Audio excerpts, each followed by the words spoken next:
बागेश्वर धाम सरकार के सानिध्य में सनातन एकता पद यात्रा का दूसरा संस्करण 7 से 16 नवंबर तक आयोजित होगा। यह यात्रा दिल्ली के छतरपुर स्थित मां कात्यायनी मंदिर से शुरू होकर वृंदावन के श्री बांके बिहारी मंदिर तक 150 किलोमीटर की दूरी तय करेगी।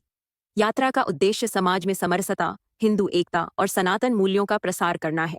इस अभियान के संकल्पों में मां यमुना की स्वच्छता, ब्रज को मांस मदिरा मुक्त बनाना, गौ माता को राष्ट्रमाता का दर्जा दिलाना और श्रीकृष्ण जन्मभूमि पर भव्य मंदिर निर्माण शामिल हैं। बड़ी संख्या में श्रद्धालु इस यात्रा में शामिल होंगे। पंजीयन बागेश्वर धाम द्वारा जारी QR कोड के माध्यम से किया जा रहा है। इसी क्रम में इंदौर में बागेश्वर धाम शिष्य मंडल के स्थायी कार्यालय का उद्घाटन किया जा रहा है, ताकि यात्रा में शामिल होने वाले श्रद्धालुओं को पूरी सुविधा मिल सके।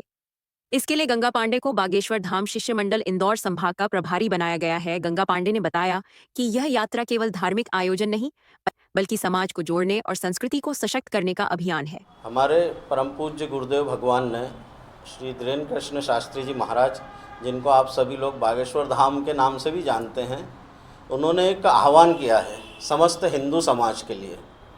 और उनका आह्वान यह है कि हमको हिंदू राष्ट्र को, भारत को पुनः हिंदू राष्ट्र के रूप में प्रतिष्ठित करना होगा।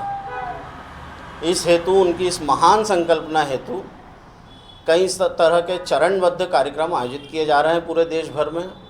बागेश्वर धाम शिष्य मंडल द्वारा आपको विदित होगा कि पहली यात्रा बागेश्वर धाम बालाजी मंदिर से लेकर ओरछा राम राजा की नगरी तक चली थी, और उसी तारतम्य में उसी की दूसरे चरण में ये दूसरी यात्रा जो 7 नवंबर से लेकर 16 नवंबर तक दिल्ली में आयोजित की जा रही है।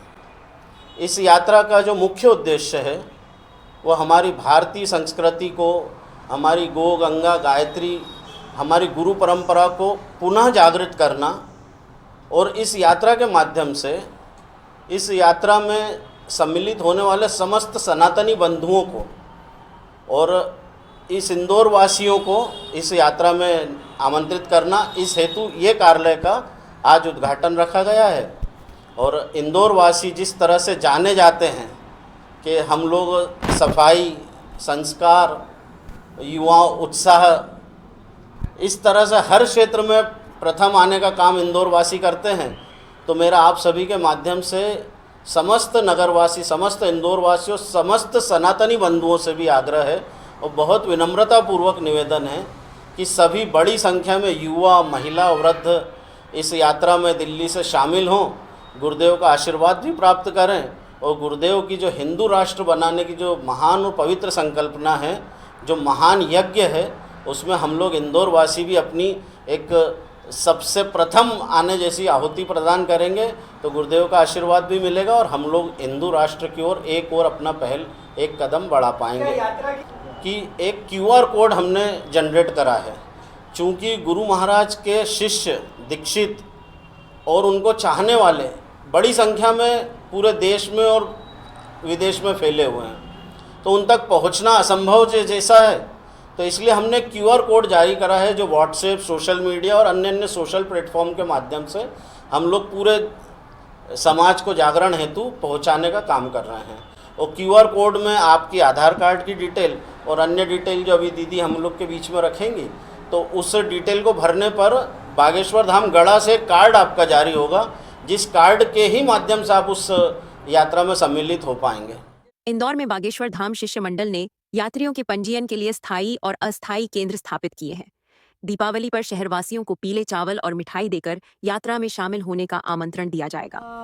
बागेश्वर धाम से जो एक सनातन एकता पद यात्रा संचालित होने वाली है, उसी तारतम्य में इंदौर में आगामी जो गतिविधियां रहेंगी, जिसके द्वारा पूरे शहर के लोगों को इस यात्रा के बारे में जानकारी दी जाएगी और जागरूक करवाया जाएगा, जिसमें शहर के विभिन्न विद्यालयों और महाविद्यालयों में विभिन्न प्रतियोगिताएं आयोजित करवाई जाएंगी। और शहर के अलग अलग क्षेत्रों में बागेश्वर धाम शिष्य मंडल के सभी लोग मिठाई के साथ पीले चावल द्वारा निमंत्रण देंगे पदयात्रा में पधारने हेतु। उसके अलावा सनातन एकता पदयात्रा के लिए कार्यालय का उद्घाटन होने वाले हैं। उसी कड़ी में संतों का आशीर्वाद प्राप्त करने के लिए संत सम्मेलन का आयोजन किया जाएगा। और